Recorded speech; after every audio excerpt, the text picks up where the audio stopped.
विद्यार्थी मित्रांनो, आजच्या या व्हिडिओमध्ये आपण आधुनिक आवर्ती नियम आणि आधुनिक आवर्त सारणी याचा अभ्यास करणार आहोत। मागच्या व्हिडिओमध्ये आपण डोबेरायनरची त्रिके, न्यूलँडची अष्टके, नंतर मेंडेलीवची आवर्त सारणी याचा अभ्यास केला।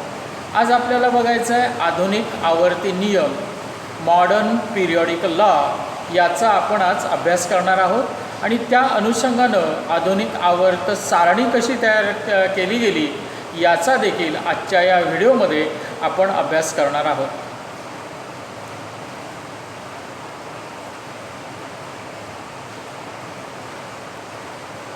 आधुनिक आवर्ती नियम किंवा मॉडर्न पिरियॉडिकल लॉ। आता हा आधुनिक आवर्ती नियम कसा बनवला गेला याचा जर आपण अभ्यास केला तर मेंडेलीवने आवर्त सारणी मांडली तेव्हा विज्ञान जगताला अणूच्या अंतरंगाविषयी माहिती नव्हती। म्हणजे अणूचं अंतरंग काय आहे हे त्यावेळी जगाला माहीत नव्हतं। इलेक्ट्रॉनचा शोध लागल्यावर अणूमधील इलेक्ट्रॉनची संख्या, अणुअंक याच्यातील संबंधाचा वेध वैज्ञानिक घेऊ लागले। मेंडेलीवच्या आवर्त सारणीत अणुअंक हा केवळ मूलद्रव्याचा क्रमदर्शक अंक होता। म्हणजे अणुअंक हा फक्त क्रमदर्शक अंक या मेंडेलीवच्या आवर्त सारणीमध्ये होता। परंतु 1913 मध्ये इंग्लिश वैज्ञानिक हेनरी मोझले, 1913 मध्ये या इंग्लिश वैज्ञानिक हेनरी मोझले याने काय केलं, एक्स-रे नलिका वापरून एक प्रयोग दाखवला की मूलद्रव्याचा अणुअंक झेड म्हणजे त्याच्या मूलद्रव्याच्या अणुकेंद्रकावरील धनप्रभार अथवा त्याची प्रोटॉनची संख्या होय। आता मोसलेने काय दाखवलं, मूलद्रव्याच्या अणुकेंद्रकातील धनप्रभार त्याची प्रोटॉनची संख्या होय।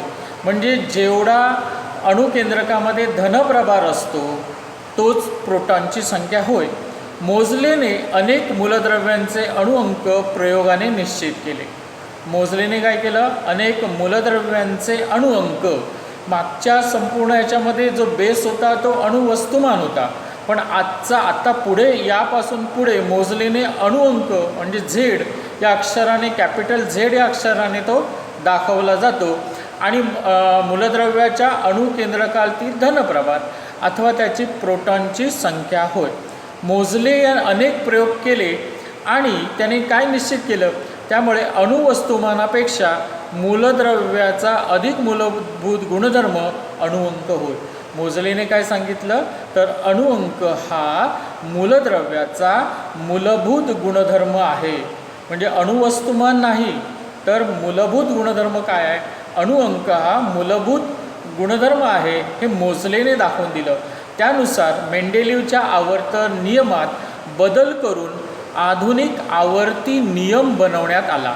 आता मेंडेलीवच्या आवर्ती नियमामध्ये काय सांगितलेलं होतं, मूलद्रव्याचे गुणधर्म हे त्याच्या अणुवस्तुमानांचे आवर्ती फल आहे। मेंडेलीवच्या आवर्त सारणीत काय सांगितलेलं होतं, मूलद्रव्यांचे गुणधर्म हे त्याच्या अणुअंकांचे नाही, अणुअंकाच्या ऐवजी हे नव्हतं तिथे। कोणाच्या मेंडेलीवच्या आवर्त सारणीमध्ये अणुअंक नव्हता, तर या अणुअंकाऐवजी काय होतं, अणुवस्तुमान। म्हणजे मेंडेलीवने काय सांगितलेलं होतं तर मेंडेलीवने सांगितलेलं होतं मूलद्रव्याचे गुणधर्म हे त्याच्या अणुवस्तुमानांचे आवर्ती फल असतात। पण हेनरी मोझलेने जे प्रयोग केले आणि त्याच्यावरनं त्याने सांगितलं की मूलद्रव्याचा मूलभूत गुणधर्म हा अणुअंक आहे आणि याचवरून आधुनिक आवर्ती नियम बनवण्यात आला। आणि हा आधुनिक आवर्ती नियम काय सांगतो, मूलद्रव्याचे गुणधर्म हे त्यांच्या अणुअंकांचे आवर्ती फल आहेत। बाकीच्या सर्वांनी यापूर्वी ज्यांनी हे नियम बनविलेले होते, मग त्यामध्ये डोबेरायनर होता, नंतर न्यूलँड होता, नंतर मेंडेलीव यांनी सर्वांनी या अणुअंकाऐवजी अणुवस्तुमान हे घेतलेलं होतं।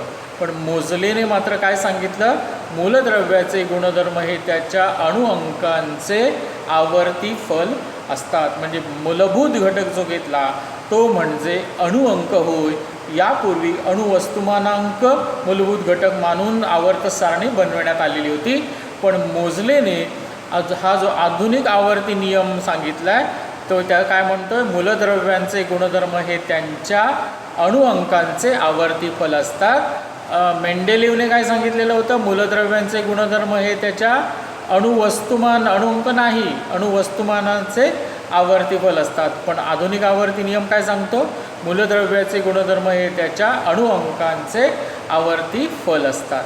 अशा पद्धतीने हा आधुनिक आवर्ती नियम, म्हणजे सुरुवातीचा पहिलाच जो भाग होता तो आपला होता आधुनिक आवर्ती नियम. आणि हा आधुनिक आवर्ती नियम आपण पाहिलेला आहे. आधुनिक आवर्ती नियम काय सांगतो, मूलद्रव्याचे गुणधर्म हे त्याच्या अणुअंकांचे आवर्ती फल असतात. हा आधुनिक आवर्ती नियम झाला. आणि ह्या आधुनिक आवर्ती नियमाचा वापर करून आधुनिक आवर्त सारणी बनविण्यात आली. आधुनिक आवर्त सारणी किंवा आवर्त सारणीचे दीर्घरूप, इंग्लिशमध्ये त्याला म्हणतात मॉडर्न पिरियॉडिक टेबल. आधुनिक आवर्त सारणीला मॉडर्न पिरियॉडिक टेबल किंवा आवर्त सारणीचे दीर्घरूप म्हणजेच काय, long form of periodic table असं त्याला इंग्लिशमध्ये म्हटलं जातं. आता पुढचा भाग आहे, मूलद्रव्याची मांडणी त्याच्या अणुअंकाच्या चढत्या क्रमाने केल्यावर. मूलद्रव्याची मांडणी अणुअंकांच्या चढत्या क्रमाने केल्यावर. अगोदर काय म्हणत होते, मूलद्रव्यांची मांडणी त्यांच्या अणुवस्तुमानाच्या चढत्या क्रमाने केल्यावर. आता अणुवस्तुमान नाही, आत्ता मूलभूत घटक घेतलेला आहे. अणुअंकांच्या चढत्या क्रमाने केल्यावर मूलद्रव्याचे जे वर्गीकरण मिळते ते म्हणजेच आधुनिक आवर्त सारणी होय. म्हणजे अणुअंकाच्या चढत्या क्रमाने मांडून ही आधुनिक आवर्त सारणी या ठिकाणी बनवण्यात आलेली आहे. ही आधुनिक आवर्त सारणी, ही आधुनिक आवर्त सारणी हे मूलद्रव्यांच्या चढत्या अणुक्रमांकाने मांडून ही आवर्त सारणी बनवण्यात आलेली आहे. आणि हे जर आपण बघितलं तर चढत्या अणुक्रमांकाने म्हणजे कुठलं, तर इथे बघितलं तर हा अणुक्रमांक 1 आहे, इथे 2 आहे, बरोबर. नंतर त्याच्या खाली जर आपण आलो तर इथे अणुक्रमांक 3 आहे, 4 आहे, इथे 5, 6, 7, 8, 9, नंतर 10, 11, 12 अशा पद्धतीने चढत्या अणुक्रमांकाने मांडणी करून ही आधुनिक आवर्त सारणी बनविण्यात आली आहे. आता यामध्ये आधुनिक आवर्त सारणीची दीर्घरूप म्हणजे आता हे वर्गीकरण मिळते. आधुनिक आवर्त सारणी कशा पद्धतीने बनवलेली आहे ते आपण बघितलं. आता अणुअंक आधारभूत धरून तयार झालेल्या आधुनिक आवर्त सारणीमुळे मूलद्रव्यांच्या गुणधर्माचे भाकीत अधिक अचूकपणे करता आले. म्हणजे मूलद्रव्यांचे अणुअंक आधारभूत घेतल्यामुळे भाकीत अधिक अचूकपणे या ठिकाणी करता आले. आधुनिक आवर्त सारणीलाच आपण मगाशी म्हटलं आहे आवर्त सारणीचे दीर्घरूप असंही म्हटलं आहे. आधुनिक आवर्त सारणीमध्ये जर बघितलं तर आधुनिक आवर्त सारणीच्या मूलद्रव्यांची मांडणी त्याच्या अणुअंक कोणत्या अक्षराने दाखवतात, तर कॅपिटल झेडने दाखवतात, मांडणी केलेली आहे. त्यामुळे मेंडेलीवच्या आवर्त सारणीतील बऱ्याचशा त्रुटी आधुनिक आवर्त सारणीत नाहीशा झालेल्या दिसतात. आपण मागच्या व्हिडिओमध्ये बघितलेलं आहे की मेंडेलीवच्या आवर्त सारणीमध्ये ज्या त्रुटी होत्या किंवा त्याच्या कोणत्या त्रुटी होत्या हे आपण मागच्या वेळी बघितलेल्या होत्या. आता यामध्ये बघायचं झालं तर आधुनिक आवर्त सारणीमध्ये ज्या त्रुटी होत्या म्हणजे कोबाल्ट आणि निकेल आपण बघितलेलं होतं, याच्या स्थानासंबंधी प्रश्न निर्माण झालेला होता. कोबाल्ट निकेल याच्या स्थानासंबंधी प्रश्न निर्माण झाला होता, तो सुद्धा इथे सुटलेला आहे. समस्थानिकांसंबंधी क्लोरीन 35 क्लोरीन 37 याच्याशी सुद्धा संभ्रम निर्माण झाला होता. या दोघांना समस्थानिकांना नेमकं एकाच जागी ठेवायचं की वेगवेगळ्या जागी ठेवायचं असा हा संभ्रम निर्माण झालेला होता. नंतर बघितलं तर क्रोमियम आणि मँगॅनीज या मूलद्रव्यांच्या दरम्यान 53 किंवा अणुवस्तुमान असं जर आहे असलेले मूलद्रव्य असू शकते का, 53 किंवा 54 अणुवस्तुमान असलेले हे सर्व जे त्रुटी आहेत. किंवा आधुनिक आवर्त सारणीत आपण बघितलेलं होतं हायड्रोजनला नेमकं स्थान कुठं द्यायचं, ह्या ज्या त्रुटी आहेत या त्रुटी इथे आता संभवत नाहीत. कारण या आवर्त सारणीमध्ये आधुनिक आवर्त सारणीमध्ये मांडणीच अशी केलेली आहे की चढत्या अणुक्रमांकाने मांडणी केलेली आहे. त्यामुळे इथे हे सगळ्या त्रुटी म्हणजे मेंडेलीवच्या आवर्त सारणीतील त्रुटी इथे नाहीशा झालेल्या आहेत. आधुनिक आवर्त सारणीची रचना. आधुनिक आवर्त सारणीची जर रचना आपल्याला बघायची आहे तर या आधुनिक आवर्त सारणीमध्ये 7 आडव्या ओळी आहेत। आता मेंडेलीवच्या आवर्त सारणीमध्ये बघितलेलं आहे की आडव्या ओळींना आपण काय म्हणणार आहोत, आवर्तन म्हणणार आहोत। म्हणजे किती आडव्या ओळी आहेत, 7, म्हणजेच 1 ते 7 असं आवर्त। तसेच सारणीमध्ये 18 उभे स्तंभ आहेत, 1 ते 18 आहेत आणि त्यांना गण असं म्हटलेलं आहे। म्हणजे या ठिकाणी आधुनिक आवर्त सारणीमध्ये आपण जर बघितलं तर 7 आडव्या ओळी आहेत। आता एक आधुनिक आवर्त सारणीमध्ये 7 आडव्या ओळी आहेत। या अशा ह्या ओळी आहेत, ही दुसरी, ही तिसरी, चौथी, 5, 6 आणि 7 या 7 अशा आडव्या ओळी आहेत, बरोबर। म्हणजे इथे हे एक, या ठिकाणी हायड्रोजनची जी ओळ आहे ती एक, Li ची दुसरी, Na ची तिसरी, ही Na आहे, ही तिसरी ओळ, नंतर K ची चौथी, ही 5वी, ही 6वी ओळ, ही 7। म्हणजे किती आवर्तनं झाली, आधुनिक आवर्त सारणीमध्ये 7 आडव्या ओळी आहेत आणि त्यांना काय म्हणतात, आवर्तनं। तसंच या आधुनिक आवर्त सारणीमध्ये 18 उभे स्तंभ आहेत आणि या 18 उभ्या स्तंभांना काय म्हटलं जातं, गण म्हटलं जातं।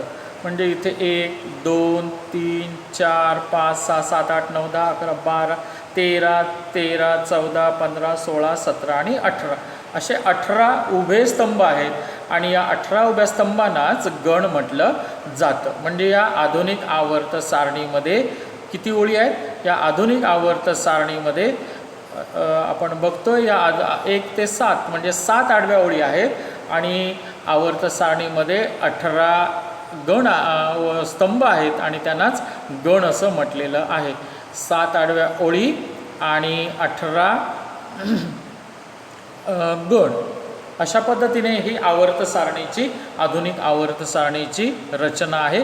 या चौकटीमध्ये आणि म्हटले बघा, वरच्या बाजूना म्हणजे 18 गण, आवर्त व गण यांच्या रचनेतून चौकटी तयार झालेल्या आहेत, म्हणजे बॉक्स तयार झालेले आहेत। या चौकटीमध्ये वरच्या बाजूला ओळीने अणुअंक दर्शविलेले असतात। आता वरच्या बाजूला ओळीने अणुअंक दर्शविलेले असतात। आता कुठे आहे ते जरा आपण बघूया। हे अणुअंक या आवर्त सारणीमध्ये वरच्या बाजूला दाखवलेले आहेत। आता वरच्या बाजूला हे अणुअंक हा दिसतो, इथे लिहिलेला आहे 1, बरोबर। इथे 1 आहे बघा, 1, नंतर इथे 2, नंतर इथे वरच्या बाजूला 3, हे जे काय दाखवलेले आहेत ना 4, 5, 6 हे त्या मूलद्रव्यांचे अणुअंक आहेत। म्हणजे वरच्या बाजूला अणुअंक दर्शविलेले या ठिकाणी आहेत। 7 ओळींव्यतिरिक्त आवर्त सारणीच्या तळाशी, 7 ओळींव्यतिरिक्त आवर्त सारणीच्या तळाशी 2 ओळी स्वतंत्रपणे दाखवलेल्या आहेत। त्यांना अनुक्रमे लॅन्थेनाइड श्रेणी आणि ॲक्टिनाइड श्रेणी असे म्हणतात। आणि 2 श्रेणीसहित आवर्त सारणीमध्ये 118 चौकटी आहेत। म्हणजे 118 मूलद्रव्यांना 118 चौकटी, म्हणजे सगळ्या 7 त्या आडव्या ओळी आणि परत खालच्या 2 श्रेणी, म्हणजे त्याच्यातूनच बाहेर काढून लिहिली मूलद्रव्ये लिहिली आहेत, लॅन्थेनाइड आणि ॲक्टिनाइड, ह्या सगळ्यांसहित 118 चौकटी आहेत। आणि या 118 मूलद्रव्ये या 118 चौकटींमध्ये बसवलेले आहेत। आता हे लॅन्थेनाइड आणि ॲक्टिनाइड श्रेणी कुठे आहेत, या ह्याच्यामध्ये ते आपण बघूया। ह्या ज्या 2 श्रेणी दाखवलेल्या आहेत, ह्या 2 श्रेणी ज्या आहेत ह्या लॅन्थेनाइड अँड ॲक्टिनाइड श्रेणी, म्हणजे ह्या लॅन्थेनम ही पासून सुरू होतं म्हणून लॅन्थेनाइड श्रेणी, ॲक्टिनमपासून AC म्हणजे ॲक्टिनमपासून सुरू होतं म्हणून इथे लॅन्थेनाइड अँड ॲक्टिनाइड श्रेणी हे असं, ह्या 2 श्रेणी असे हे सगळे धरून संपूर्ण इथे जर बघितलं या टेबलमध्ये, संपूर्ण टेबलचा जर विचार केला तर इथे 118 चौकटी आहेत, 118 बॉक्स आहेत म्हणजेच, आणि 118 मूलद्रव्य माहीत असलेली सर्व मूलद्रव्य माहीत आहेत आपल्याला 118, मग 118 मूलद्रव्य या चौकटीमध्ये बसवलेली आहेत। अशा पद्धतीने किती आपण हे बघितलेलं आहे, या आवर्त सारणीमध्ये 7 आडव्या ओळी आहेत आणि 18 उभे स्तंभ आहेत, 1 ते 18 स्तंभ आहेत। आणि याच्यातूनच इथून काढून बघा, या पोर्शनमधून काढून ही लॅन्थेनाइड झाली आणि इथल्या आणखी मूलद्रव्य काढून ही ॲक्टिनाइड सिरीज झाली। हे सगळे धरून एकूण किती मूलद्रव्य आहेत? 118 मूलद्रव्य इथे या आधुनिक आवर्त सारणीमध्ये दाखवलेली आहेत.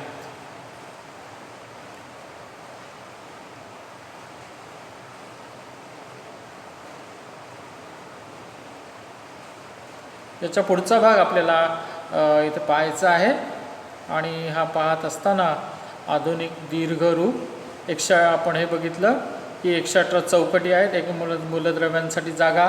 अगदी अलीकडच्या काळात काही मूलद्रव्यांची निर्मिती प्रयोगसिद्ध झाल्यामुळे आता ही आवर्त सारणी पूर्ण भरलेली आहे.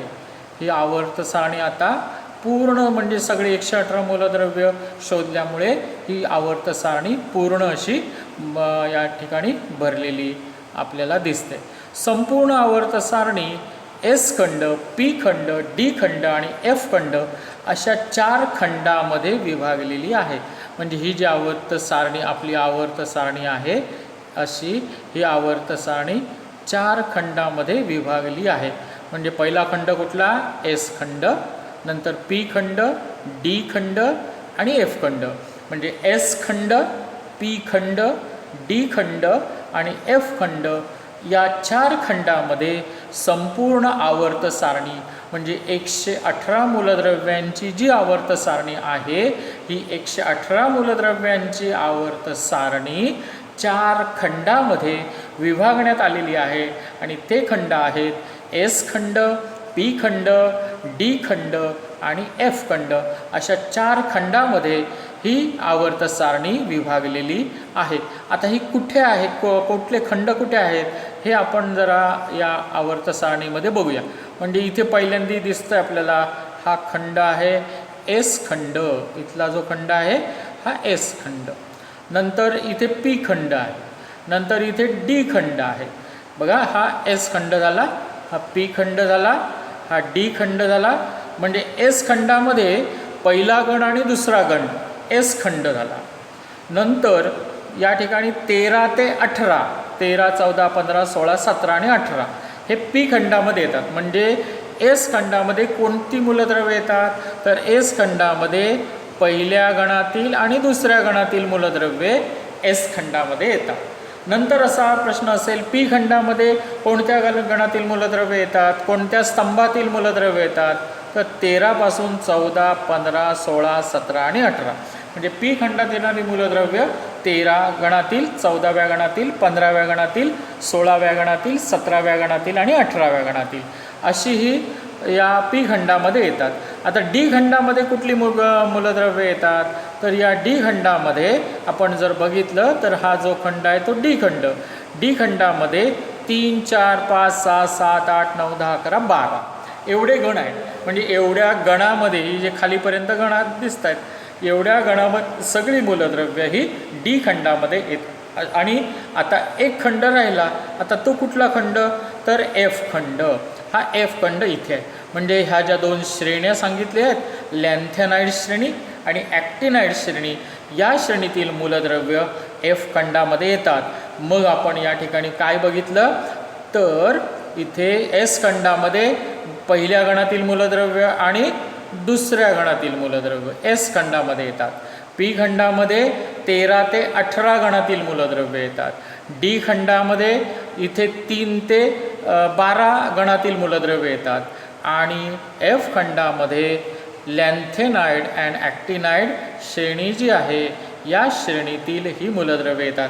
अशा पद्धतीने एस खंड, पी खंड, डी खंड आणि एफ खंड या 4 खंडामध्ये ही आधुनिक आवर्त सारणी विभागलेली आहे.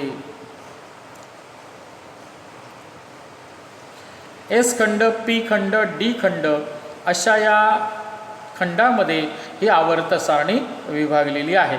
आणि बघितलं एस खंड हा 1 आणि 2 म्हणजे सुरुवातीला. नंतर 13 ते 18मध्ये पी खंड आहे. 3 ते 12मध्ये डी खंड आणि लॅन्थेनाइड ॲक्टिनाइड श्रेणी एफ खंडामध्ये. अशा पद्धतींमध्ये या 4 खंडामध्ये आधुनिक आवर्त सारणी विभागलेली आहे. नंतर पुढे असं म्हटलं आहे की यामध्ये आवर्त सारणीच्या पी खंडामध्ये एक नागमोडी रेषा दर्शविता येते.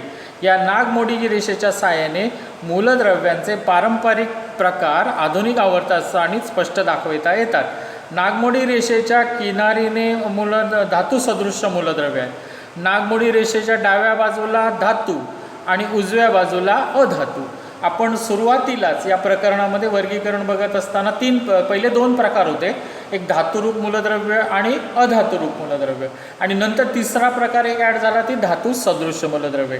आता इथेच म्हटलंय आवर्त सारणीच्या पी खंडामध्ये एक नागमोडी रेषा दर्शविता येते. या नागमोडी रेषेच्या साहाय्याने मूलद्रव्यांचे पारंपरिक प्रकार आवर्त स्पष्ट करता येतात.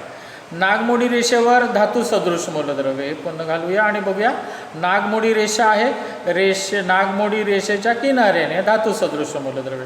रेषेच्या डाव्या बाजूला सर्व धातू आणि उजव्या बाजूला अधातू. आता बघूया आपण ही नागमोडी रेषा कुठे आहे आणि धातू सदृश्य मूलद्रव्ये कुठे येतील, नंतर अधातू कुठे असतील, धातू सदृश्य मूलद्रव्ये कुठे असतील, हे आपल्याला इथे दाखव. आता इथे जर आपण बघितलं तर ही नागमोडी रेषा ही बघा, ही अशी दाखवली आहे. ही नागमोडी रेषा दिसते आपल्याला. आता पुन्हा एकदा बघा, इथे असं गेलं परत या ठिकाणी असं करत ही नागमोडी रेषा. आता या नागमोडी रेषेवर जी मूलद्रव्ये आहेत, ही मूलद्रव्य या ठिकाणी नागमोडी रेषेच्या वरती जी मूलद्रव्य दाखवलेली आहेत, ही नागमोडी रेषेच्या वर जी मूलद्रव्य आपण बघतोय, ही नागमोडी रेषेच्या वरची जी मूलद्रव्य आहेत म्हणजे SI सिलिकॉन आहे, आर्सेनिक, ही जी मूलद्रव्य आहेत, ही मूलद्रव्य धातू सदृश्य या ठिकाणी मूलद्रव्य या ठिकाणी दाखवलेली आहेत. नागमोडी रेषेच्या डाव्या बाजूला, आता नागमोडी रेषेच्या ही नागमोडी रेषा या नागमोडी रेषेच्या डाव्या बाजूला हे सगळे जे आहेत ही धातुरूप मूलद्रव्य आहेत, आणि त्याच्या उजव्या बाजूला हे जे आहेत हे अधातू आहेत. डाव्या बाजूला धातू, डाव्या बाजूला आहेत धातू आणि उजव्या बाजूला आहेत ते धातू आणि उजव्या बाजूला अधातू आहेत. आणि या रेषेवर जी मूलद्रव्य आहेत, ही रेषेवरील मूलद्रव्य ही धातू सदृश्य मूलद्रव्य आहेत. पुन्हा एकदा बघा, नागमोडी रेषेवर असणारी मूलद्रव्ये धातू सदृश्य, डाव्या बाजूला असणारी धातुरूप मूलद्रव्य आणि उजव्या बाजूला असणारी अधातू मूलद्रव्य, हे तीन पारंपरिक प्रकार या ठिकाणी सांगितलेले आपल्याला पाहायला मिळतात.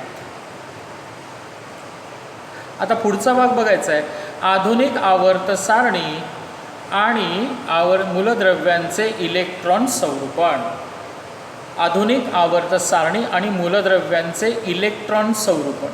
आता हा इलेक्ट्रॉन संरूपण म्हणजे काय समजा एखाद्या मूलद्रव्याचा अणुअंक समजा 10 आहे असं घेऊया. अणुअंक 10 आहे म्हणजेच 10 प्रोटॉन त्याच्यामध्ये असणार आहेत आणि 10 इलेक्ट्रॉन. आता हे इलेक्ट्रॉन 10 प्रोटॉन 10 इलेक्ट्रॉन आहे, म्हणजे जो अणुअंक असतो तेवढेच प्रोटॉन असतात आणि प्रोटॉनच्या संख्या एवढेच इलेक्ट्रॉन असतात, म्हणजे 10 प्रोटॉन झाले. मग 10 प्रोटॉन हे विभागणार कसे, तर पहिली जी कक्षा असते त्याच्यामध्ये 2 जास्तीत जास्त बसू शकतात आणि दुसऱ्या कक्षेमध्ये 8.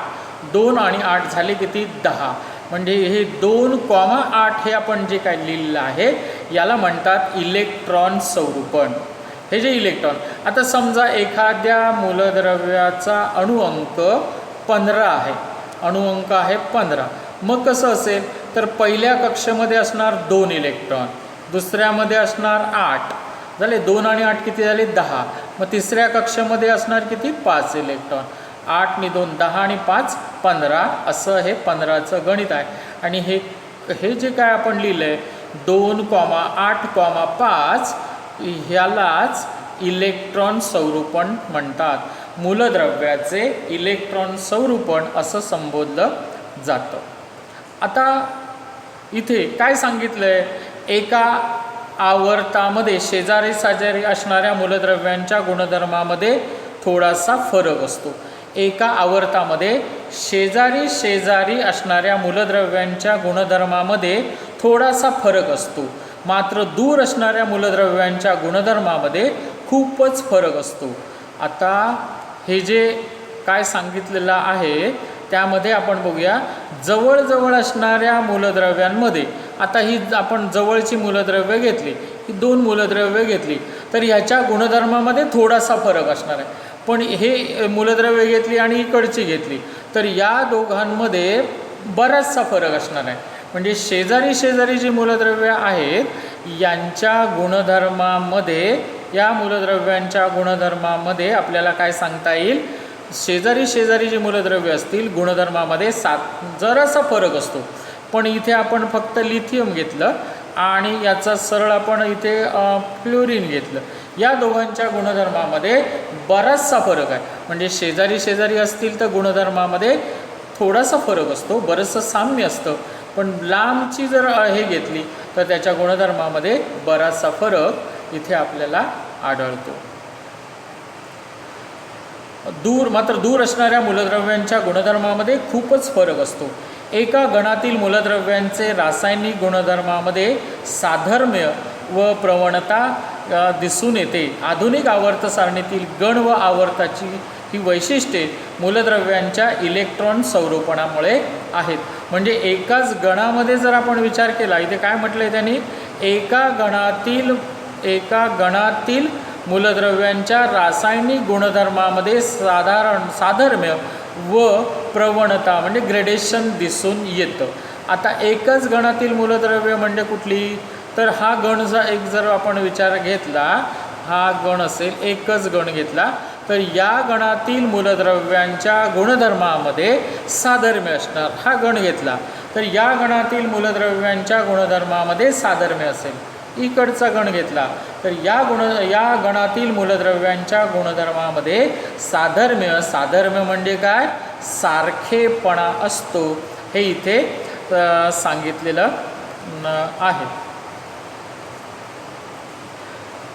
आधुनिक आवर्त सारणीतील गण व आवर्ताची ही वैशिष्ट्ये मूलद्रव्याच्या इलेक्ट्रॉन, आता ही वैशिष्ट्य कशामुळे येतात, तर इलेक्ट्रॉन संरूपण. मगाशी आपण इलेक्ट्रॉन संरूपण बघितलेलं आहे.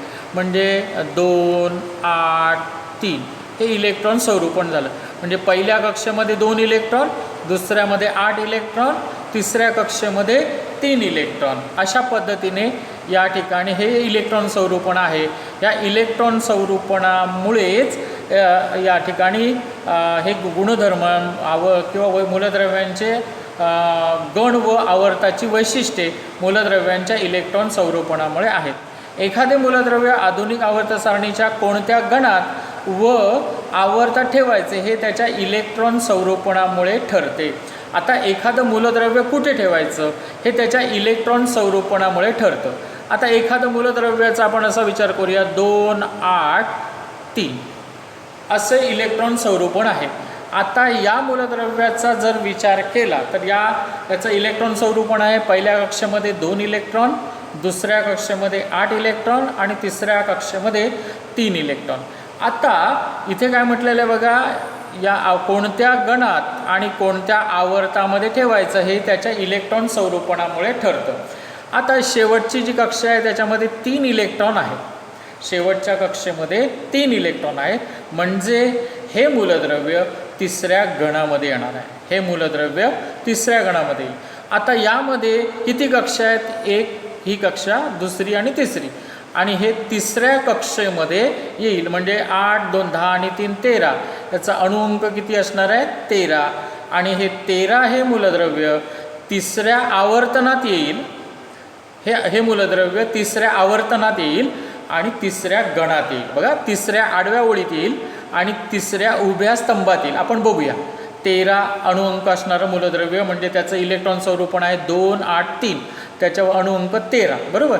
मग हे आपण काय सांगितलं आहे, तिसऱ्या क्रमांकाच्या आडव्या ओळीत म्हणजे तिसऱ्या आवर्तनात आणि तिसऱ्या क्रमांकाच्या गणात म्हणजे उभ्या स्तंभात येईल. आता बघूया येते का नाही ते. 13. आता अणुअंक 13 कुठे दिसतोय या ठिकाणी.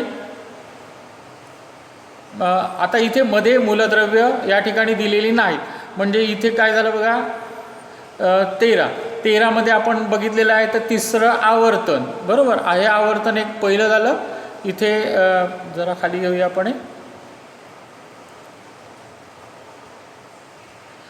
हे आवर्तन पहिलं झालं, हे दुसरं झालं आणि हे तिसरं झालं. हे 13 क्रमांकाचं इथे या ठिकाणी मूलद्रव्य आलं. अशा पद्धतीने हे 13 आणि मध्ये मूलद्रव्यच नाही, त्यामुळे ते इथे पुढे सरकलं. अशा पद्धतीने त्याची रचना झालेली आहे. आता पुढचं आपण समजा 20 आहे, बरोबर. आता 20 हे कॅल्शियम आहे, याचा अणुअंक 20 आहे. म्हणजे इलेक्ट्रॉन स्वरूपण येईल 2 8 8 8 8 8 16 2 18 आणि 2 20, बरोबर. असं झालं. म्हणजे पहिल्या कक्षामध्ये 2 इलेक्ट्रॉन, दुसऱ्या कक्षामध्ये 8, तिसऱ्यामध्ये 8 आणि चौथ्यामध्ये हे 2 इलेक्ट्रॉन राहिले. म्हणजेच पहिल्या, दुसऱ्या, तिसऱ्या आणि ह्या चौथ्या आवर्तनात आलं. 4 कक्षा, 1 2 3 4 कक्षा म्हणजे चौथं आवर्तन झालं. नंतर इथे शेवटच्या कक्षामध्ये 2 इलेक्ट्रॉन आहेत, म्हणून ह्या दुसऱ्या गणामध्ये हे मूलद्रव्य इथे आले. कारण इथून आता संपूर्ण मूलद्रव्य भरत चालली आहेत. बघा, मध्ये गॅप होती. पहिल्या आवर्तनात फक्त किती मूलद्रव्य आहेत? पहिल्या आवर्तनात जर बघितलं तर इथे आपल्याला पाहता येईल, पहिल्या आवर्तनात फक्त मूलद्रव्यांची जी संख्या दिलेली आहे ती 2च दिसते. बघा, पहिल्या आवर्तनामध्ये आपण जरा सरकवून घेऊया. पहिल्या आवर्तनामध्ये हे एक मूलद्रव्य आणि दुसरं म्हणजे हायड्रोजन आणि हेलियम हे पहिल्या आवर्तनात, म्हणजे पहिल्या आवर्तनामध्ये 2 मूलद्रव्य. दुसऱ्या आवर्तनामध्ये जर मूलद्रव्य मोजली 1 2 3 4 5 6 7 8, म्हणजे दुसऱ्या आवर्तनात 8 मूलद्रव्य. तिसऱ्या आवर्तनामध्ये सुद्धा 8 मूलद्रव्य आहेत. बघा, चौथ्या आवर्तनाचा जर विचार केला तर या ठिकाणी 18 मूलद्रव्य दिसतील आपल्याला. चौथ्या 1 2 3 4 5 6 7 8 9 10 11 12 13 14 15 16 17 18 अशा पद्धतीने हे मूलद्रव्य या ठिकाणी या आवर्तनामध्ये आपल्याला पाहता येत. म्हणजे किती आहेत मूलद्रव्य ते. म्हणजेच या ठिकाणी कोणत्या गणात व आवर्त ठेवायचं हे त्याच्या इलेक्ट्रॉन स्वरूपणामध्ये ठरतं. आता पुढचा भाग, इथे गण व आवर्ताची वैशिष्ट्ये हा भाग इथे दाखवलेला आहे. मूलद्रव्य गण आणि आवर्ताची जी वैशिष्ट्ये आहेत यामध्ये जरासं खाली घेऊया. आणि गण आणि आवर्ताची वैशिष्ट्ये, मूलद्रव्यांच्या गुणधर्माची तुलना केली असता आवर्त सारणीतील गण व आवर्ताची वैशिष्ट्ये समजतात. मूलद्रव्यांच्या गुण, एखादी विशिष्ट गणातील सर्व मूलद्रव्यांच्या विविध गुणधर्मामध्ये साधर्म्य व प्रवणता असते, आपण बघितलेलं आहे. अशा पद्धतीने तसंच मात्र एखाद्या विशिष्ट आवर्तामध्ये एका टोकाकडून दुसऱ्या टोकाकडे म्हणजे डावीकडून उजवीकडे जाताना मूलद्रव्यांचे गुणधर्म क्रमाक्रमाने थोडेसे बदलतात. मग असे आपण ते बघितले. आता जो भाग बघायचा आहे ते गण आणि इलेक्ट्रॉन स्वरूपण. गण म्हणजे उभे स्तंभ आणि त्याचं इलेक्ट्रॉन स्वरूपण. आधुनिक आवर्त सारणीमध्ये अवलोकनमधील मूलद्रव्यांची नावं ते एकाखाली एक वगैरे हे प्रश्न दिलेले, ते आपल्याला काय पाहायचं नाही. गण आणि इथे जर बघायचं झालं तर जरा खाली घेऊया. याच्यामध्ये गण 1 म्हणजेच अल्कधातूंच्या कुलातील सर्व मूलद्रव्यांची इलेक्ट्रॉनची संख्या समान असते. म्हणजे गणात 1 जर विचार केला तर त्या सगळ्या संयुजा इलेक्ट्रॉन म्हणजे बाह्यतम कक्षेतील इलेक्ट्रॉनची संख्या समान असते. दुसऱ्या कोणत्याही गणातील मूलद्रव्यांचा पहिली तर त्यांच्या संयुजा पाहिली तर त्यांच्या संयुजा इलेक्ट्रॉनची संख्या एकसमान असल्याचे तुम्हाला दिसेल. आता इथे जर आपण हे आवर्त सारणी जरा विचार करूया. हा पहिला गण जर घेतला आपण, या पहिल्या गणामध्ये सर्व मूलद्रव्यांच्या बाह्यतम कक्षेमध्ये 1 इलेक्ट्रॉन असणार आहे. आता बघा 11 हे मूलद्रव्य सोडियम आहे, अणुअंक असलेलं सोडियम. मग त्याचं इलेक्ट्रॉन स्वरूपण कसं आहे? 2 8 1, बरोबर. 2 8 1 म्हणजे बाह्यतम कक्षेत 1 इलेक्ट्रॉन, म्हणजे संयोजा इलेक्ट्रॉन झाला किती त्याचा? 1 इलेक्ट्रॉन संयोजा इलेक्ट्रॉन झाला. दुसरं इथे बघितलं तर इथे 19 आहे, बरोबर. 19 म्हणजे 2 8 8 1, 8 2 10 आणि 8 18 आणि 1 19, म्हणजे खाली सुद्धा एकच अणुअंक. आता हे पहिलं सुरुवातीचं 3 आहे बघा, म्हणजे लिथियमचा अणुअंक 3 आहे, म्हणजे 2 आणि 1 म्हणजे बाह्यतम कक्षेत 1 इलेक्ट्रॉन. म्हणजे गणामध्ये बाह्यतम कक्षेत समान इलेक्ट्रॉन असणार. ह्या गणामध्ये जर बघितलं तर 1 बाह्यतम कक्षेत 1 म्हणजे संयुजा इलेक्ट्रॉन 1, याच्यात संयुजा इलेक्ट्रॉन 2, इथे संयुजा इलेक्ट्रॉन 3, असं पुढे पुढे काय होत जाणार आहे, त्याच्यामध्ये बदल होत जाणार आहे. म्हणजे एकाच गणामध्ये जर आपण बघितलं तर एका गणामध्ये संयुजा इलेक्ट्रॉनची संख्या समान असते आणि दुसरं म्हणजे दुसऱ्या गणात बघितलं तर संपूर्ण गणामध्ये संयुज इलेक्ट्रॉनची संख्या एक समान असते. आता उदाहरणार्थ बेरिलियम, मॅग्नेशियम वगैरे त्याच्या उदाहरण आपण बघितलेलंच आहे.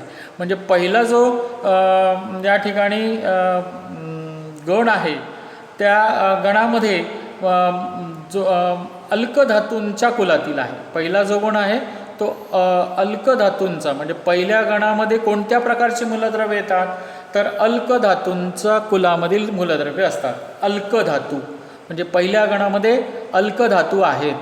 पहिला 1 क्रमांकाचा गण आहे त्यामध्ये अल्कधातू आहेत. आणि दुसऱ्या जो हे आहे दुसरा गण आहे या दुसऱ्या गणामध्ये अल्कधर्मी मृदा धातू, म्हणजे 1 नंबरचा गण आहे तो अल्कधातू आणि दुसरा गण आहे तो अल्कधर्मी मृदा धातू. याच्या बाह्यतम कक्षेत 2 इलेक्ट्रॉन, दुसरा गण 2 इलेक्ट्रॉन. तर गण 17 म्हणजेच हॅलोजन कुलातील म्हणजे फ्लोरीन, क्लोरीन, ब्रोमीन, आयोडीन याच्या बाह्यतम कक्षेत 7 इलेक्ट्रॉन असतात. आणि कोणत्याही एका गणात वरून खाली जाताना इलेक्ट्रॉनचे एक कवच वाढत जाते. यावरून आपल्या बाह्यतम कवचाचे इलेक्ट्रॉन स्वरूपणे आधुनिक आवर्त सारणीत त्या गुणांचे वैशिष्ट्य आहे. मात्र असे एखाद्या गणात वरून खाली जाताना कवचांची संख्या वाढत जाते. आता इथे काय सांगितले बघा, पुन्हा एकदा आपण बघू. पहिल्या गणामध्ये अल्कधातू, पहिला जो गण आहे त्या गणामध्ये अल्कधातू आहे. दुसऱ्या गणामध्ये अल्कधर्मी मृदा धातू. 17वा जो गण आहे त्या 17व्या गणामध्ये हॅलोजन. नंतर 18व्या गणामध्ये निष्क्रिय मूलद्रव्ये, त्या ठिकाणी आपण नंतर बघूया ती निष्क्रिय मूलद्रव्ये त्या ठिकाणी आहेत. आता एकाच गणात वरून खाली जाताना एक इलेक्ट्रॉनचं कवच कक्षा वाढत जातं, म्हणजे एक वाढत जातं हे या ठिकाणी सांगितलेलं. आपण इलेक्ट्रॉन ह्याच्याकडे जाऊया जरा आपली आधुनिक आवर्त सारणीमध्ये. आता एकाच गणामध्ये जर आपण विचार केला तर हा 1 क्रमांकाचा गण आहे, बरोबर. अल्कधर्मी धातू हे जे एक नंबरच्या याच्यामध्ये अल्कधर्मी धातू आहेत. नंतर या ठिकाणी हे 2 नंबरचं गण झाला. नंतर हा 17वा गण झाला आणि हा 18वा. आणि मगाशी म्हटलं ना मी निष्क्रिय वायू helium, neon, argon, krypton, xenon हे निष्क्रिय वायू या गणामध्ये आहेत. म्हणजे गण 1, गण 2 आणि गण 17 आणि गण 18. या 17व्या गणामध्ये हे हॅलोजन्स आहेत. फ्लोरीन, क्लोरीन, ब्रोमीन, आयोडीन हे या ठिकाणी दिसत आहेत. म्हणजे गण 1, गण 2, गण 17 आणि गण 18 हे जरा महत्त्वाचे गण आहेत. गण क्रमांक हा 1, गण क्रमांक 2, गण क्रमांक 17, गण क्रमांक 18. या गण क्रमांक 1 मध्ये बाह्यतम कक्षेमध्ये एकच इलेक्ट्रॉन असणार, दुसऱ्या याच्यामध्ये 2 इलेक्ट्रॉन असणार आहेत. 17वा जो गण आहे त्याच्यामध्ये या ठिकाणी 7 इलेक्ट्रॉन्स असणार आहेत आणि 18व्यामध्ये 8 इलेक्ट्रॉन. म्हणजे ह्याची बाह्यतम कक्षा ही 18व्या गणाची बाह्यतम कक्षा काय असते, पूर्ण झालेली असते. अशा पद्धतीने हे 1 नंबर 2 नंबरचे गण जे आहेत हे तुम्हाला मी या ठिकाणी दाखवलेले आहेत. इलेक्ट्रॉन स्वरूपण या पद्धतीने मध्ये आपल्याला ते बघता येईल. म्हणजे बाह्यतम कवचात 7 इलेक्ट्रॉन असतात. म्हणजे पहिलं जे बघितलं ते आपण पहिला एक गणातमध्ये कोणती मूलद्रव्य अल्कधातू, नंतर अल्कधर्मी मृदा धातू 2 नंबरचं. 17वा जो गण आहे तो हॅलोजनचा आहे. 17व्या गण 17 हॅलोजन आहे आणि गण 18 एक आपण बघितलेला होता त्याच्यामध्ये निष्क्रिय वायू किंवा राजवायू हे आपल्याला दाखवलेले आहेत. आधुनिक आवर्त सारणीमध्ये इथे काय म्हटलेलं आहे बघा, आधुनिक आवर्त सारणीत मूलद्रव्यांची त्यांच्या चढत्या अनुक्रमांकाने मांडणी केलेली आहे. उभ्या स्तंभांना गण म्हटलेला आहे आणि एकूण गण 18 आहेत. 7 आडव्या ओळी आहेत आणि आडव्या आवर्त 7 आहेत आणि आवर्तामध्ये एका टोकावरून दुसऱ्या टोकात जाताना मूलद्रव्यांचे गुणधर्म हळूहळू बदलत जातात. अशा पद्धतीने ही आवर्त सारणी आपण पाहिलेली आहे. म्हणजे आवर्त सारणीचा जर विचार केला तर आपल्याला या ठिकाणी 18 गण इथे दिसत आहेत. 1, 2 पासून हे 18 गण झाले आणि अशा 7 आडव्या ओळी इथे दाखवलेल्या आहेत. अशी याला आवर्तनं म्हणतात. पहिला जो गण आहे हा गण हा 1 यामध्ये क्रमांक 1चा गण आहे आणि क्रमांक 1च्या गणामध्ये बाह्यतम कक्षेमध्ये एकच इलेक्ट्रॉन असतो, दुसऱ्या याच्यामध्ये 2 असतात, असे वाढत जातात आणि शेवट इथे जर बघितला तर याच्या बाह्यतम कक्षेत 7 इलेक्ट्रॉन आणि याच्या बाह्यतम 18व्या गणाच्या बाह्यतम कक्षेत 8 अशी ही आधुनिक आवर्त सारणी आहे। ह्या आवर्त सारणीमध्ये आपण 4 खंडामध्ये विभागलेली आहे। हे 4 खंड एस खंड, पी खंड, डी खंड आणि याच्या तळाशी जो खंड एक आहे त्याच्या लॅन्थेनाइड आणि हा एफ खंड, अशा पद्धतीने 118 मूलद्रव्य या 118 बॉक्सेसमध्ये विभागलेली आहेत। तसंच आणखी बघत असताना ही नागमोडी रेषा, या नागमोडी रेषेच्या याच्यावर धातुसदृश्य मूलद्रव्य, इकडे धातुरूप मूलद्रव्य, या साईडला अधातुरूप मूलद्रव्य, अशा पद्धतीने ही आधुनिक आवर्त सारणी या ठिकाणी आपण पाहिलेली आहे। आता या आवर्त सारणी आजच्या या व्हिडिओमध्ये आपण काय काय पाहिलं त्याचं थोडंसं आपण धावता जरा आढावा घेऊया। आधुनिक आवर्ती नियम, हा नियम आपण बघितलेला आहे। मूलद्रव्यांचे गुणधर्म हे त्यांच्या अणुअंकाचे आवर्ती फल असतात। आधुनिक आवर्त सारणीमध्ये आणखी वर्गीकरण कशा कशा पद्धतीने, म्हणजे महत्त्वाचा मूलभूत जो घटक घेतलेला आहे तो अणुअंक घेतलेला आहे। अणुअंक झेड या अक्षराने दर्शविला जातो। यापूर्वी अणुवस्तुमानांक घेतलेलं होतं, हे इथे सांगितलेलं आहे। आणि इलेक्ट्रॉन संरूपण कसं ते मगाशी मी तुम्हाला दाखवलेलं आहे। आधुनिक आवर्त सारणीची रचना, त्यामध्ये 7 आडव्या ओळी आहेत त्यांना आवर्तन म्हणतात, 18 उभे स्तंभ आहेत त्यांना गण म्हणतात। एकूण 118 आणि 7 आडव्या ओळीच्या खाली आणखी 2 ओळी दाखवलेल्या त्या मधली काही मूलद्रव्य काढू बाजूलाच काढून त्यांच्या श्रेणी बनवलेल्या आहेत, लॅन्थेनाइड श्रेणी आणि ॲक्टिनाइड श्रेणी, अशी 118 मूलद्रव्य या ठिकाणी 118 चौकटीमध्ये बसवलेली आहेत। नंतर 4 खंड आहेत, एस खंड, पी खंड, डी खंड आणि एफ खंड, ते कुठे कुठे आहेत ते आपण सांगितलेलं आहे। आधुनिक आवर्त सारणी आणि मूलद्रव्यांचे इलेक्ट्रॉन संरूपण, इलेक्ट्रॉन संरूपण हा मूलभूत महत्त्वाचा घटक आहे आणि आधुनिक आवर्त सारणीमध्ये तो कशी, म्हणजे कोणत्या इलेक्ट्रॉन संरूपणानुसार कशी मूलद्रव्य कुठे बसतात हे इथे आपल्या इलेक्ट्रॉन संरूपणामुळे ठरतं। नंतर गण व इलेक्ट्रॉन संरूपण हे बघितलेलं आहे। गण 1 मध्ये अल्कधातू आहेत, नंतर 2 मध्ये अल्कधर्मी मृदा धातू, अल्कधातू आणि अल्कधर्मी मृदा धातू 2 मध्ये, 17व्या गणामध्ये येतात हॅलोजन्स आणि 18व्या गणामध्ये येतात निष्क्रिय मूलद्रव्ये। अशा पद्धतीने आजच्या व्हिडिओमध्ये आपण या ठिकाणी एवढा भाग बघितलेला आहे। पुढचा जो भाग आहे तो पुढचा जो व्हिडिओ आपण बनवू त्या व्हिडिओमध्ये आपण आवर्तन आणि इलेक्ट्रॉन संरूपण आपल्याला बघायचं आहे। त्याच्या पुढे आपल्याला जर गेलो तर आपण आधुनिक आवर्त सारणीतील आवर्ती कल काय आहे तो बघायचा आहे। त्याच्यामध्ये अणु आकारमान, अणु आकार, आकारमान असेल, अणुची त्रिज्या, त्याच्यावर धातू अधातू गुण हे पाहायचं आहे। आणि नंतर जर विचार केला तर हॅलोजन कोलातील प्रवणता हा भाग आपल्याला बघायचा आहे। आता या एवढ्या भाग आपण त्याचा व्हिडिओ जो तुम्ही पाहतात किंवा पूर्ण होईल त्याच्यावरून आधुनिक आवर्त सारणी काय आहे, कशी आहे, आधुनिक आवर्ती नियम काय आहेत, आधुनिक आवर्त सारणीची रचना कशी आहे, एवढा भाग आपण या ठिकाणी बघितलेला आहे। तर आजचा हा व्हिडिओ तुम्ही पहा, अभ्यास करा आणि काही शंका असतील तर त्या निश्चितच मला तुम्ही विचारू शकता। आपण नंतर भेटूया पुढच्या व्हिडिओमध्ये। धन्यवाद।